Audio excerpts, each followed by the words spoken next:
Hey, magandang umaga guys. Ito na yung sitwasyon sa lugar namin na to. Ayun no. Kasi guys, isang linggo na may ulan, isang linggo na hindi tumigil ang ulan, tumataas na yung tubig. Alright, hanggang doon titingnan. Kaya guys, nakasapatos pa nga ako eh. Hindi ko akalain na may tubig na pala. Pupuntahan natin yung lugar na talagang bahain sa parting tulay na yun. Alright, ayun, lumulusong po sila. Ayun o. And kaya guys nga, lahat po ng tricycle na mula sa baba, nandito lahat nakaparada. Including sa mga sasakyan ko, alright? Kasi ibang sasakyan ko nandun sa tulay. Mamaya asikasuhin namin to. Ayun o. Ayun o, titignan natin dito guys, yung lugar na to. Doon, dyan guys, hanggang sa patuloy sa pagulan niya, hanggang mamayang gabi. Oy! Hanggang mamayang gabi. Set out na kayo. Set out. Alright. Guys, patuloy sa pagulan yan hanggang mamayang gabi, hanggang dibdib na po ulan yan, hanggang baywang, alright?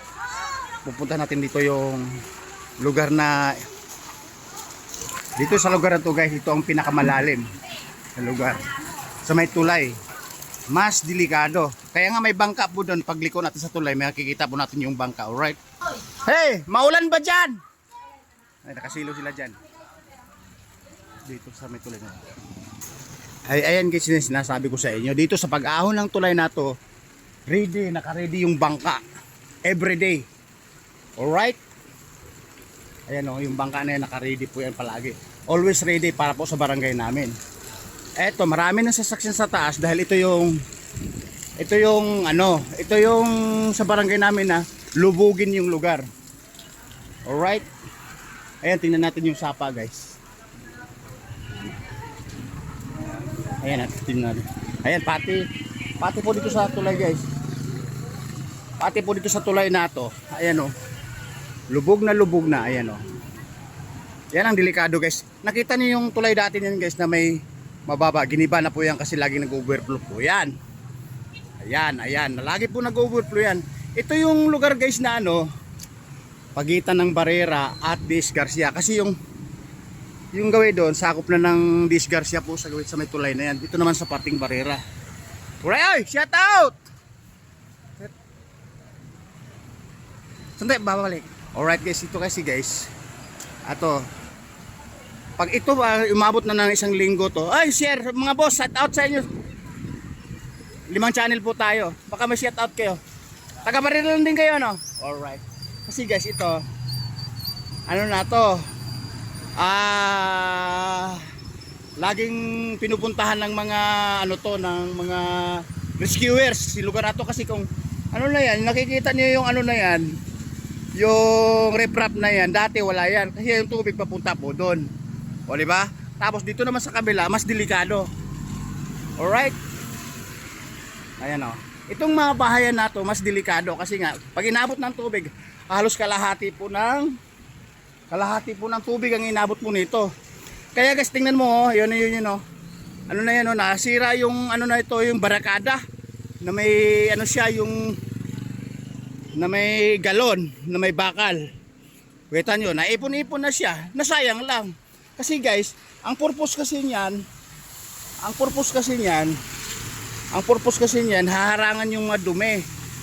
Eh ngayon, tumaas yung tubig, bumabalan dyan sa ilalim yung mga galon na yan, yung mga malalaking galon na yan, at yung bakal na nasasayang lang.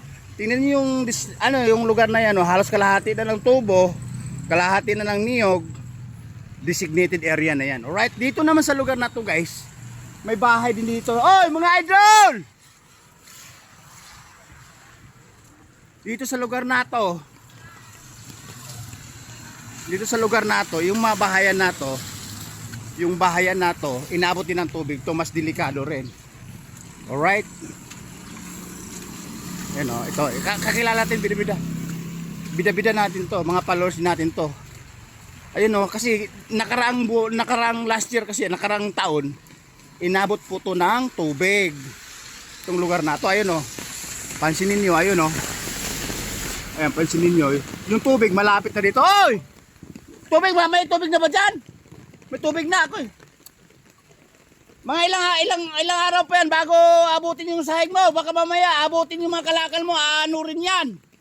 Ha? Hindi naman. Hindi, okay. Si Hugan. Alright guys, kasi itong designated area din to, mas delikado din to kasi nga Pag inabot ng tubig, ayan.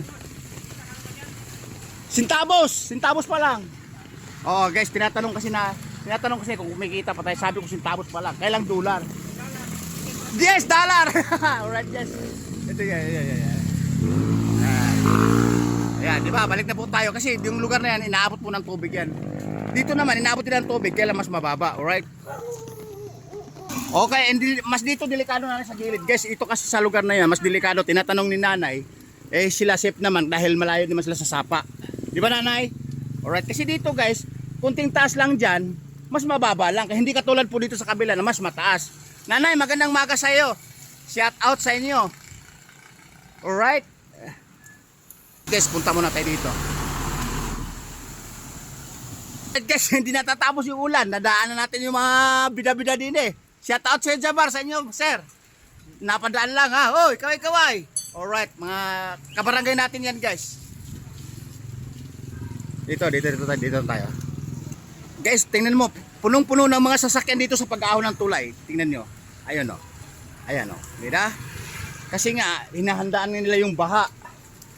Alright. Guys, dito may tubig na rin pala dito sa kanto na to. Alright, no? Ayun, no? Guys, dito sa pangalawang kanto, may tubig na rin. Ayun, no? Oo.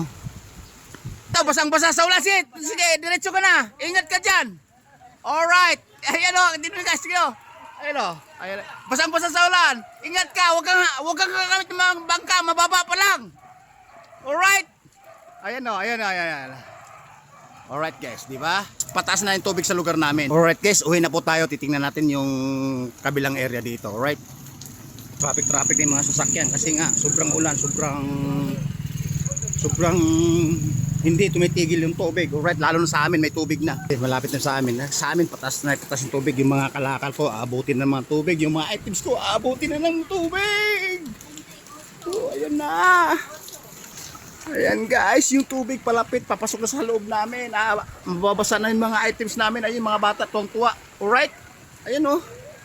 Kaya mamayang gabi, delikado oh. Aabot na po sa loob ng bahay itong tubig namin.